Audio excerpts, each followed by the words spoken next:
Hey there, this is Lacey Baier of the Sweet Pea Chef, and today I'm going to show you one of my favorite things to do in the fall that's going to improve so many of your pumpkin recipes, and that's to make your own homemade pumpkin puree. So let's get started. Here is the ingredient you're going to need. First, preheat your oven to 375 degrees. Now let's talk pumpkins.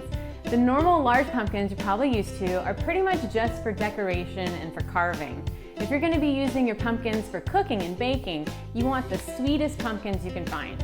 That's why it's best to use pie pumpkins, because they have a higher sugar content than other varieties of pumpkins, and they produce a smooth, creamy texture when they're baked and then pureed, which is exactly what we're going to do with them.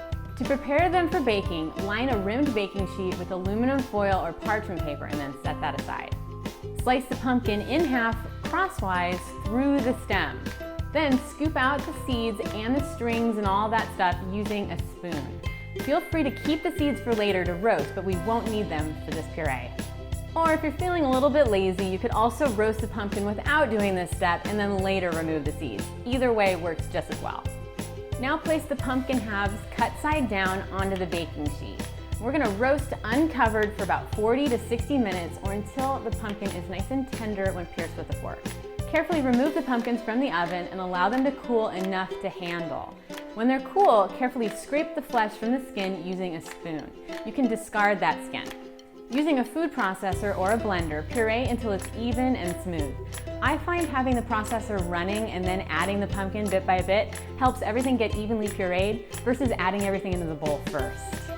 One 4 to 6 pound pie pumpkin will give you about 4 to 5 cups of pumpkin puree.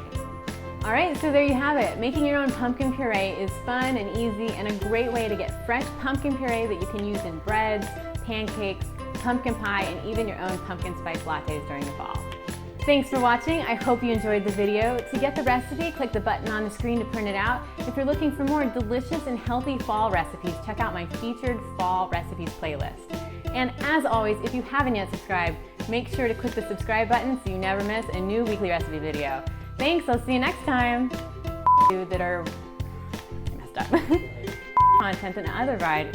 I can't. It's just as good. It didn't work.